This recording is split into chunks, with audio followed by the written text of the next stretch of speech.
for this video, pag-usapan natin or gawa ko ng reaction dun sa summary nung ginawa nilang budget for 2025. Yung galawan nila talagang saan pupulutin ang Pilipinas nito, okay? So ito yung isang post from Jarius Bondok na page. Maganda yung breakdown niya. So ito isa-isahin natin. So first yung public works, 'di ba? Nag-propose sila ng 825. Pero syempre, Congress dinagdagan nila 289 naging 1.14 or 1.11 trillion. Na kapag every time nadagdagan yung budget ng public works, di ba? And Congress yung nagdadagdag, alam mo na eh. Karamihan sa mga nandyan kasi may mga kontra-kontraktor sari-sariling kontraktor. Kuha ng project, ipapakain sa kanilang kontraktor, may hatian.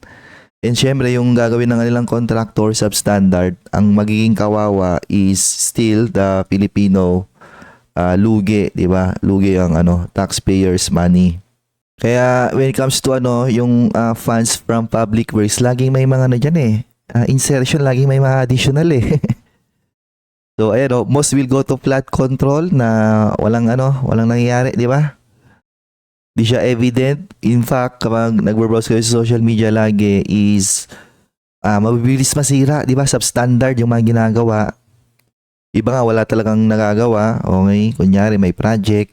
As usual, each lawmaker will pocket billions of pesos from fake river dredging plus 70% kickbacks from highway rock nettings and cut ice, blah blah blah, na normal na ginagawa yan na mga congressman, di ba? Kaya pinaglalabanan yung pwesto na yan kaya madugo yung pwesto na yan pagdating sa mga election. So, education, makakuha siya ng 737 billion, pero tinapyasan nila ng 12 billion, di ba? Less than originally proposed.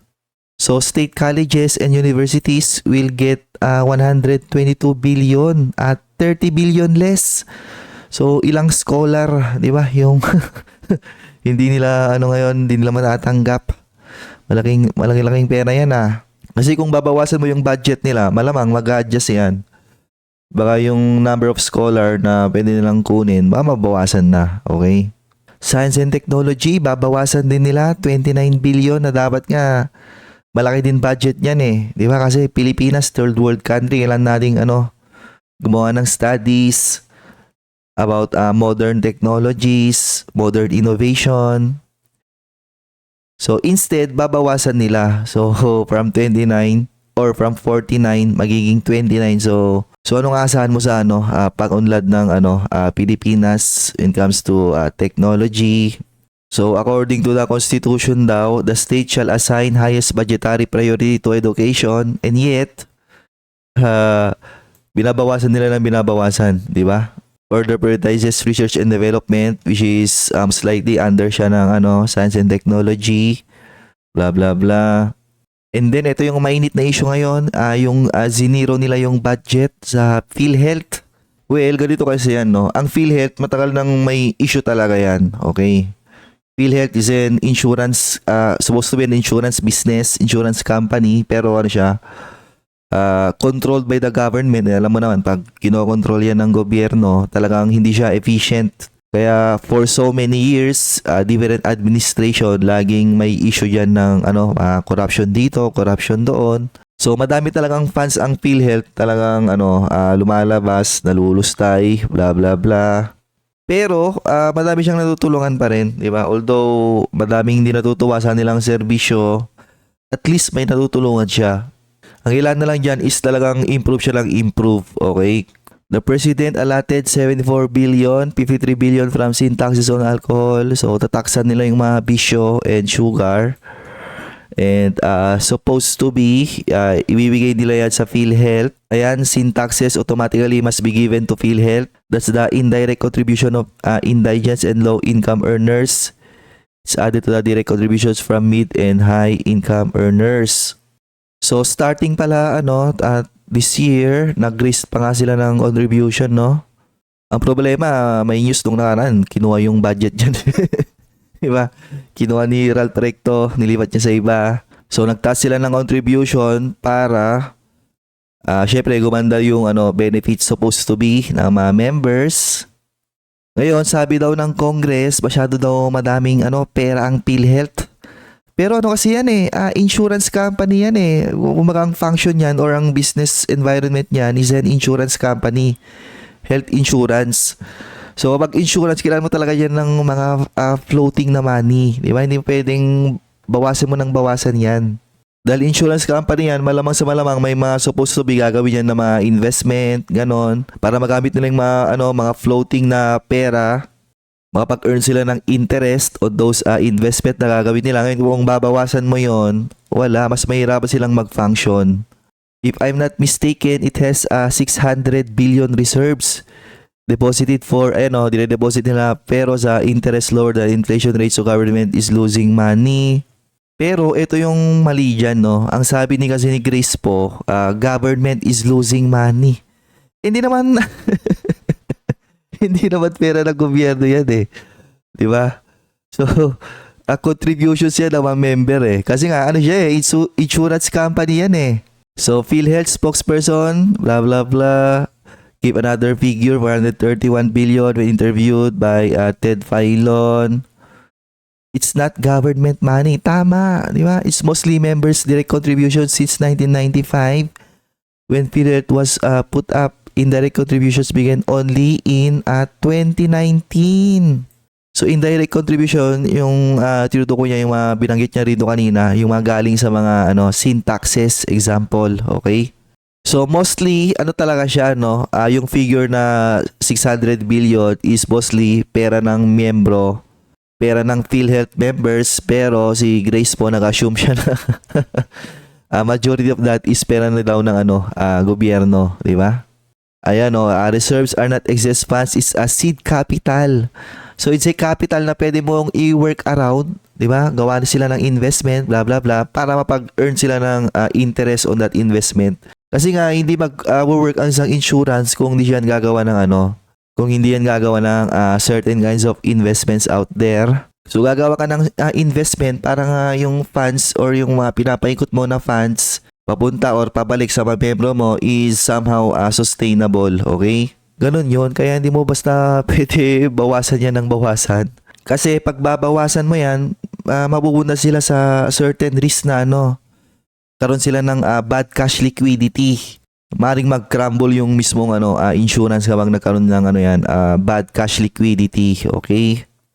But Finance Secretary Ralph Recto, PhilHealth Director, treated this excess to justify diverting 90 billion from PhilHealth to the Treasury. Ito yung na-issue din ng mga nakaraan. Pero napigilan ata yung 30 billion, parang 60 billion lang ata yung nakuha nila. Na-restrain yung remaining. So, PhilHealth members are thrice slapped on the back, on the head. First, by the PhilHealth Board in extracting more contributions. Kasi, automatic kaltas yan sa mga sinasahod. Second, from their theft of our 90 billion, which they labeled as excess. Di ba madaming nagre-reklamo minsan ng mga members yan na kulang-kulang yung benefits. Excess yan, 90 billion. Di yung nagagamit, bawasan na namin yan. Kesa sana pagandahin nila yung loob mismo ng PhilHealth parang pinapanish pa nila ng pinapanish, and ang magiging magiging effect nun, syempre yung mga umasa dyan na di ba, yung mga PhilHealth member na mostly mga low income to middle income, low earners na aasa dyan. And then, ito na yung pagiging ayuda capital ng Pilipinas kasi election ayan example 3 is ayuda for 2025 electioneering. Yung yung AKAP, di ba? Yung ginagawa yung tamad, yung mga bugok. Ayun, ayuda sa kapos ang kita program for forecasting.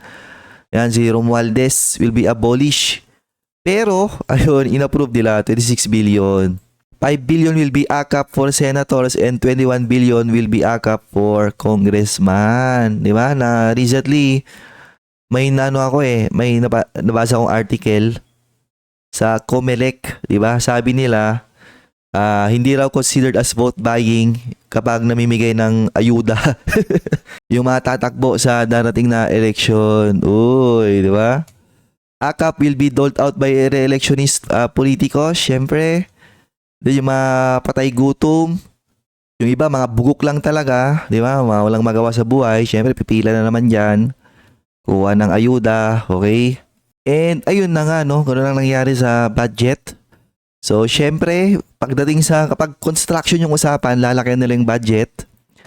Pag education, science and technology, health, di ba? Babawasan yung budget. Gano'n lang yung ginawa nila, okay? So, makikita mo, di ba? Ayan, no? Puro angry react, tsaka crying react yung yung reaction sa post na to. Grabe. So, kumusta yung trust rating ng gobyerno na to kapag ganyan, di ba? And yet, you guys keep voting for the same people. Well, majority kasi ng voting population nasa laylayan eh.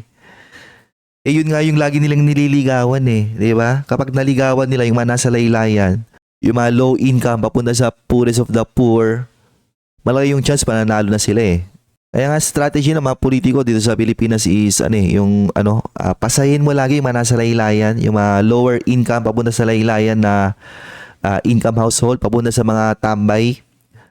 Entertain mo sila, pasahin mo sila, bigyan mo sila ng ayuda. And kapag nagawa mo yon, malaki yung chance na mananalo ka talaga eh. Ang dami kong gusto i-rant dito after reading this column of yours, pero wala eh. Parang ayoko na, bla bla bla.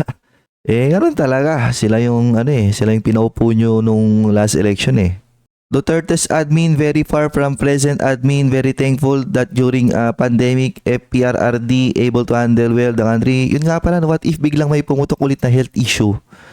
Tapos bawas yung reserve ng PhilHealth. Yari na, di ba?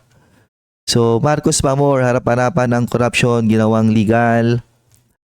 Parang last supper lang Judas nga lang lahat. This Senate is the worst. Ako agree ako dito. I think ito yung pinakamahinang lineup ng senator na nakita ko, no. Puro mahina, puro halos tahimik lahat. Pero hindi ako agree dito, di ba? Senator Risa, isa din yan eh. Pero si Senator Risa, yan dati? Full-blooded anti-Marcos yan dati eh. Gigil na gigil yan dati dyan kay Marcos. Pero sa ngayon, tahimik muna siya, di ba? Si Madam Q, si Kimbo. No question, di talaga niya pumirma kasi nakapag-pre-order na siya ng mga luxury packs. So, ba't yung sinasabi doon? Kasi may kumakalat na, sa social media, mga nakarang buwan. Siya di ba? Grabe yung mga yan. Grabe yung mga luxury items yan. Bilyones ang presyuhan, di ba? Tapos kino-compare yung lifestyle niya dati or kung paano siya pumorma dati versus kung paano na siya pumorma ngayon, di ba? Let's see if Bongbong Marcos will just sign this budget in flying colors. Pipirman niya yan, di ba? Yan, under siya ng kanyang kasin. Hindi niya kaya si Romualdez. So yung mga loyalista dyan, umasa pa na may sariling desisyon si President BBM. Wala siyang sariling desisyon. Kung ano desisyon ng kanyang kasin, yun na yun, okay? Dynasties are family business disguised as public service and we continue to support their business at our own expense. Na usong-usong nga yan sa Pilipinas. Bawat city, kanya-kanyang dynasty eh. Well, maganda sana kung maganda yung nangyayari sa city. Pero not all dynasties are created equal, kumbaga. May mga dynasty na talagang puro kurakot na lang ginagawa nila. Okay. These people using terms like taong bayan and sambayan ng Pilipino to show concern in their statement as if they truly care. Syempre, mga Pilipino, mahilig sila sa mga teleserye, telenovela. Gusto nila yung may touching or kinakawaan, di ba? And ayun lang, di ba? So 2025 election, I think mas mabibigat na naman na issue 2025. Actually, every year sobrang daming mabibigat na issue sa administration. Itong administration lang na to na ganito, no? Na in fact, every issue na meron sila is always riddled with may kakabit na corruption, okay? It's always something na mapapaisip ka talaga na, uy, tama ba tong ginagawa ng mga to? Hindi ba parang prone to corruption yung mga ginagawa nilang mga to? Etong administration lang na to yung ganun. Na eventually, yung mga ganitong klase ng administration, eventually may mga pumuputok sa mga ganyan eh. Especially after election, may mga nanalo, may mga natalo, may nag-reshuffle, may mga babaliktad dyan, di ba? May mga pumuputok dyan eh. Sa ngayon, kampi-kampihan muna kasi nga, paparating yung 2025 election eh. After that, I think may mga mas, mainit na pasabog dyan on this current, administration. That's it for today's video. Bye-bye. Like, subscribe.